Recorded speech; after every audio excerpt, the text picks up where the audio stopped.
Assalamualaikum warahmatullahi wabarakatuh. Hai teman-teman, bagaimana kabarnya hari ini? Saya berharap semoga kita selalu dikumpulkan dalam keadaan iman dan sehat ya. Pernah nggak sih kalian menemukan kisah yang menarik dalam kehidupan kita sehari-hari, yang mungkin kisah itu susah untuk kita lupakan? Mungkin cerita yang bersifat sedih, lucu, mengharukan atau apalah, yang penting berkesan dalam hidup kita. Jika kalian mempunyai kisah seperti itu, jadikanlah kisah tersebut sebagai sebuah pelajaran atau hikmah dalam hidup kalian. Hitung-hitung buat cerita anak, untuk menghibur, memotivasi dan yang lainnya. Oleh karena itu, dalam cerita ini, saya akan sedikit berbagi mengenai beberapa kisah nyata yang benar-benar terjadi di dunia kita ini, tanpa kita sadari. Dalam cerita ini saya akan sedikit berbagi tentang kisah nyata cinta, romantis, alam kubur, islami dan yang lainnya.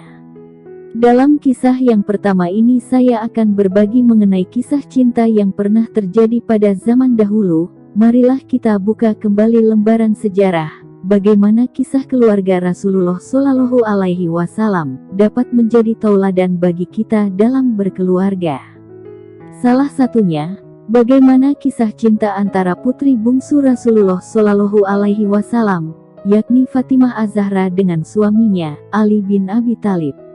Kisah cinta yang sudah terpendam sejak lama, kisah cintanya sangat terjaga kerahasiaannya dalam kata, sikap dan ekspresi mereka, bahkan konon syaitan pun tak bisa mengendusnya. Mereka bisa menjaga izzah mereka, hingga Allah telah menghalalkannya. Ali bin Abi Thalib adalah sepupu dan salah satu sahabat yang istimewa di mata Rasulullah Shallallahu Alaihi Wasallam. Selain beliau tinggal langsung bersama Rasulullah, dia juga seorang pemberani yang pernah menggantikan posisi tidur Rasulullah di saat hijrah dan juga seorang mujahid perang yang gagah. Sementara Fatimah, putri Rasulullah Shallallahu Alaihi Wasallam yang taat, penyayang dan sangat peduli pada Rasulullah Shallallahu Alaihi Wasallam, selalu ada di samping ayahnya dalam setiap kisah perjuangan sang ayah membumikan nilai-nilai Islam di tengah kafir Quraisy. Ali sudah menyukai Fatimah sejak lama. Kecantikan putri Rasulullah ini tak hanya jasmaninya saja, kecantikan ruhaninya melintasi batas hingga langit ketujuh. Kendalanya adalah perasaan rendah dirinya. Apakah mampu ia membahagiakan putri Rasulullah dengan keadaannya yang serba terbatas? Demikian kira-kira perasaan yang ada pada Ali saat itu. Pada suatu ketika, Fatimah dilamar oleh seorang laki-laki yang selalu dekat dengan Nabi, yang telah mempertaruhkan kehidupannya, harta dan jiwanya untuk Islam, menemani perjuangan Rasulullah Shallallahu Alaihi Wasallam sejak awal-awal risalah ini. Dialah Abu Bakar As-Siddiq. Entah kenapa mendengar berita ini Ali terkejut dan tersentak jiwanya. Muncul rasa-rasa yang dia pun tak mengerti. Ali merasa diuji karena terasa apalah dirinya jika dibanding dengan Abu Bakar kedudukannya di sisi Nabi. Ali merasa belum ada apa-apanya bila dibanding dengan perjuangannya dalam menyebarkan risalah Islam. Entah sudah berapa banyak tokoh-tokoh bangsawan dan saudagar Makkah yang masuk Islam karena sentuhan dakwahnya. Sebutlah Utsman, Abdurrahman bin Auf, Tolhah, Zubair, Sa'd bin Abi Waqqas, Mus'ab. Ini yang tak mungkin dilakukan oleh anak-anak seperti Ali. Tak sedikit juga para budak yang dibebaskan oleh Abu Bakar. Sebutlah Bilal bin Rabah, Habab, keluarga Yasir, Abdullah ibn Mas'ud. Dari sisi finansial Abu Bakar seorang saudagar, tentu akan lebih bisa membahagiakan Fatimah. Sementara Ali, hanya pemuda miskin dari keluarga miskin. Melihat dan memperhitungkan hal ini, Ali ikhlas dan bahagia jika Fatimah bersama Abu Bakar, meskipun ia tak mampu membohongi rasa-rasa dalam hatinya yang ia sendiri tak mengerti. Apakah mungkin itu yang namanya cinta? Namun ternyata lamaran Abu Bakar ditolak oleh Fatimah sehingga hal ini menumbuhkan kembali harapannya. Ali kembali mempersiapkan diri, berharap dia masih memiliki kesempatan itu. Namun ujian bagi Ali belum berakhir. Setelah Abu Bakar mundur muncullah laki-laki nan gagah perkasa dan pemberani. Seseorang yang dengan masuk Islamnya mengangkat derajat kaum muslimin, seorang laki-laki yang membuat syaitan berlari takut dan musuh-musuh Allah bertekuk lutut. Seorang yang diberi gelar Al-Faruq. Ya, dialah Umar ibn Al-Khattab. Pemisah antara kebenaran dan kebatilan juga datang melamar Fatimah. Ali pun ridho jika Fatimah menikah dengan Umar. Ia bahagia jika Fatimah bisa bersama dengan sahabat kedua terbaik Rasulullah setelah Abu Bakar, yang mana Rasulullah sampai mengatakan, "Aku datang bersama Umar dan Abu Bakar." Namun kemudian Ali pun semakin bingung karena ternyata lamaran Umar pun ditolak. Setelah itu menyusul Abdurrahman bin Auf melamar sang putri dengan membawa 100 unta bermata biru dari Mesir dan 10.000 dinar. Kalau diuangkan dalam rupiah kira-kira 55 miliar. Dan lamaran bermiliar-miliar itu pun ditolak oleh Rasulullah. Akan tetapi kekhawatiran Ali bin Abi Thalib belum berakhir sampai di sini karena ternyata sahabat yang lain pun melamar sang As-Zahra. Utsman bin Affan pun memberanikan dirinya melamar sang putri, dengan mahar seperti yang dibawa oleh Abdurrahman bin Auf. Hanya ia menegaskan kembali bahwa kedudukannya lebih mulia dibanding Abdurrahman bin Auf karena ia telah lebih dahulu masuk Islam. Tidak disangka tidak diduga, ternyata Rasulullah pun menolak lamaran Utsman bin Affan. 4 sahabat sudah memberanikan diri dan mereka semua telah ditolak oleh Rasulullah Shallallahu Alaihi Wasallam. "Mengapa bukan engkau saja yang mencobanya, kawan?" seru sahabat Ali. "Mengapa engkau tak mencoba melamar Fatimah? Aku punya firasat, engkaulah yang ditunggu-tunggu baginda Nabi." "Aku?" tanyanya tak yakin. "Ya, engkau wahai saudaraku. Aku hanya pemuda miskin. Apa yang bisa aku andalkan?" Sahabat menguatkan, "Kami di belakangmu, kawan." Akhirnya Ali bin Abi Thalib pun memberanikan diri menjumpai Rasulullah untuk menyampaikan maksud hatinya, meminang putri Nabi untuk jadi istrinya. Awalnya beliau hanya duduk di samping Rasulullah dan lama tertunduk diam. Hingga Rasulullah pun bertanya, "Wahai putra Abu Thalib, apa yang engkau inginkan?" Sejenak Ali terdiam, dan dengan suara bergetar ia pun menjawab, "Ya Rasulullah, aku hendak meminang Fatimah." Mendengar jawaban Ali ini beliau tidak terkejut. "Bagus, wahai Ibnu Abu Thalib.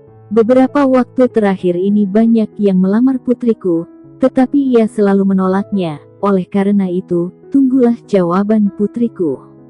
Kemudian Rasulullah meninggalkan Ali dan bertanya kepada putrinya. Ketika ditanya, Fatimah hanya terdiam dan Rasulullah Shallallahu Alaihi Wasallam menyimpulkan bahwa diamnya Fatimah pertanda kesetujuannya. Rasulullah kemudian mendekati Ali dan bersabda, "Apakah engkau memiliki sesuatu yang akan engkau jadikan mahar, wahai Ali?" Ali pun menjawab, "Orang tuaku yang menjadi penebusnya untukmu, ya Rasulullah. Tak ada yang aku sembunyikan darimu. Aku hanya memiliki seekor unta untuk membantuku menyiram tanaman, sebuah pedang dan sebuah baju sirah dari besi." Dengan tersenyum Rasulullah Shallallahu Alaihi Wasallam bersabda, "Wahai Ali, tidak mungkin engkau terpisah dengan pedangmu, karena dengannya engkau membela diri dari musuh-musuh Allah Shallallahu Alaihi Wasallam, dan tidak mungkin juga engkau berpisah dengan untamu karena ia engkau butuhkan untuk membantumu mengairi tanamanmu. Aku terima mahar baju besimu, juallah dan jadikan sebagai mahar untuk putriku. Wahai Ali, engkau wajib bergembira sebab Allah sebenarnya sudah lebih dahulu menikahkan engkau di langit, sebelum aku menikahkan engkau di bumi." Diriwayatkan oleh Ummu Salamah. Ali bin Abi Thalib menjual baju besi TSB dengan harga 400 dirham dan menyerahkan uang tersebut kepada Rasulullah Shallallahu Alaihi Wasallam, dan Nabi pun membagi uang tersebut ke dalam 3 bagian. 1 bagian untuk kebutuhan rumah tangga, 1 bagian untuk wewangian dan 1 bagian lagi dikembalikan kepada Ali bin Abi Thalib sebagai biaya untuk jamuan makan untuk para tamu yang menghadiri pesta.